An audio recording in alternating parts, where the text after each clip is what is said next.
57 years ago, Biafra Republic was declared by Odumegwu Ojukwu. 54 years later, the issues that led to the declaration of Biafra has not been settled yet. Instead, it has gotten worse. May the souls of Biafran women, children, men, and pregnant women that were starved to death in 1967 to 1970 genocide continue to seek vengeance against the Nigerian state. Until justice is served, there will never be peace for the wicked.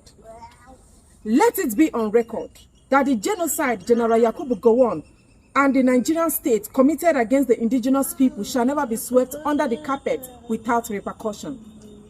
Congratulations to United Kingdom, United States of America, Federal Government of Nigeria, and Yakubu Gowon.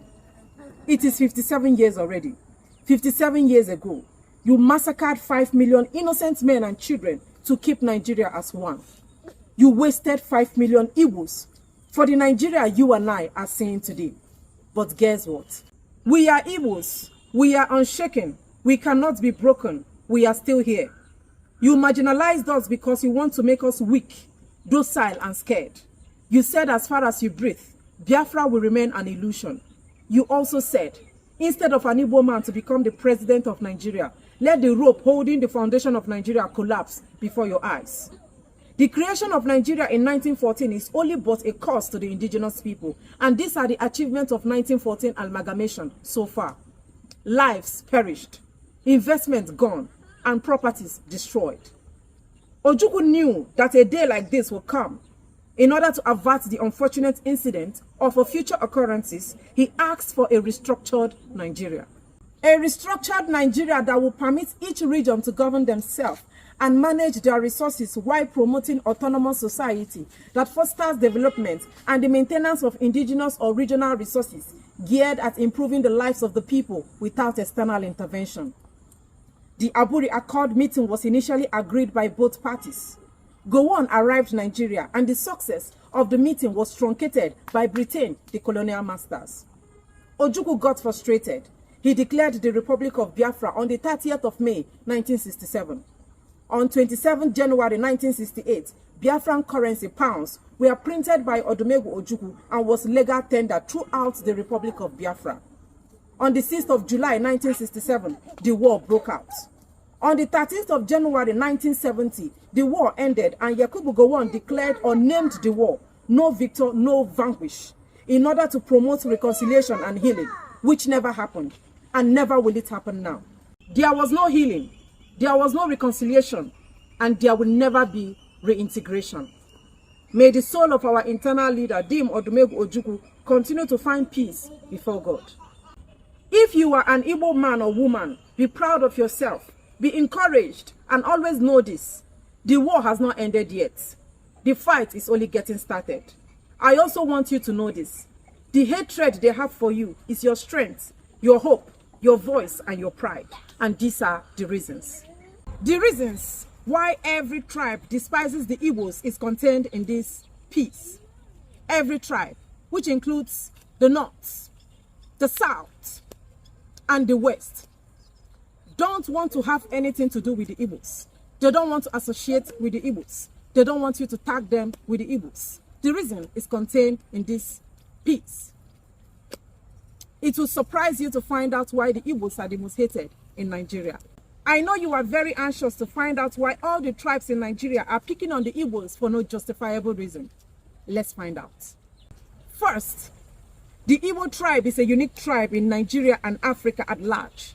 Our uniqueness is what distinguishes us from other tribes in Nigeria because we are bold people, courageous people, fearless people, talented people, and most importantly, we are undefeated people.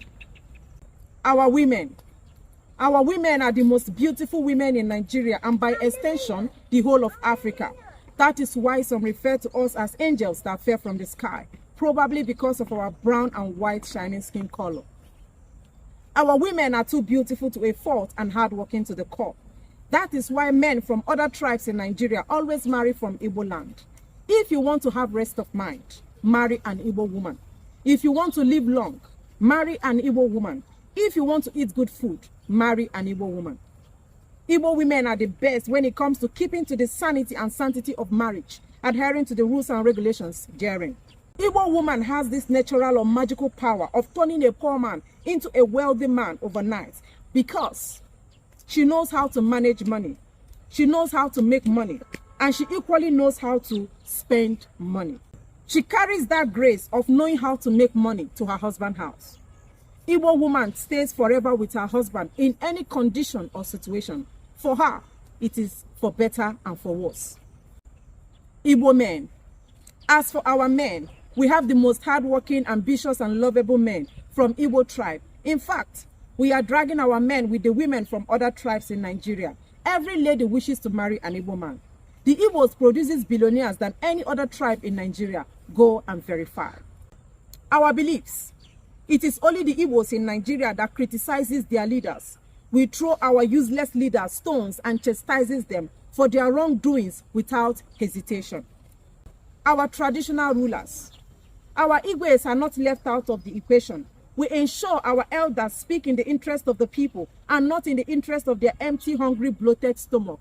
Unlike the other tribes in Nigeria who pampers their criminal leaders and protect their criminal traditional rulers. Our food. If you have not tasted Igbo food, you have not started eating good food, I assure you. Igbo women are the best cook in Nigeria and Africa, followed by Calabar and the others. If you have not married an Igbo woman, you are missing the sweetness of marriage. They know we are just too good. That is why they pick on us at every point in time. They took away everything from us, starved us in 1967 to 1970 genocide, gave our billionaires only 20 pounds after the Nigerian Biafran Civil War, spearheaded by General Yakubu Gowon and his Yoruba counterpart, Obafemi Awolowo. But after all their plans against us, we still remain the most successful tribe in Nigeria. There is a saying that anywhere you go and you don't find an Igbo man there, run. Run for your dear life because nothing is happening. I will not be surprised if the Igbos can be found in Pluto, Saturn, Jupiter, Mars, to mention but a few. We are special people. We are special tribe.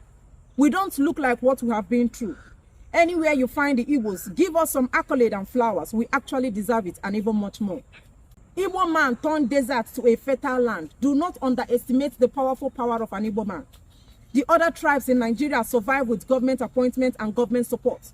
But the Igbos survive without government appointment and without government support because we don't depend on any mortal for survival. The Igbos don't beg for crumbs. The Igbos don't lick people's acts just to feed. The Igbos speak truth to power no matter who is involved. The Igbos don't settle for less. We go for the best. In Igbo land, every man is a king in his own family. We are progressive people. We are traders. That is one of our unique talents. When it comes to commerce and industry, we are first class. You can't compete with the Igbos. If you try, you must return as a failure, I assure you. Unfortunately, the Igbos develop swampy areas for ungrateful people that hardly appreciate our efforts. They always threaten us to leave their land because they are scared of us. They are envious of us. They know we are an embodiment of knowledge, power, skills, craft, talent, and passion. Feel free to do business with an Igbo man. Feel free to marry Igbo man or woman. Feel free to eat Igbo food, natural food. Feel free and accommodate the Igbos in your area or locality because our presence fosters peace and prosperity, double peace.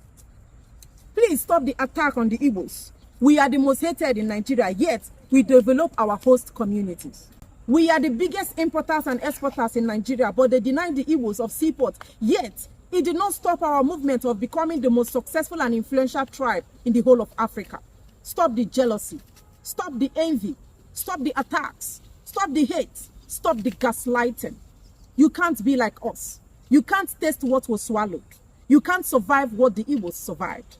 We are who we are because we remain a blessed tribe in the whole of African continent. I will drop my pen here to catch some breath. But always have this in mind. The Igbos have come to stay. No man born of a woman can wipe us away from the surface of this earth. The earth is big enough to contain us all. Let the Igbos breathe.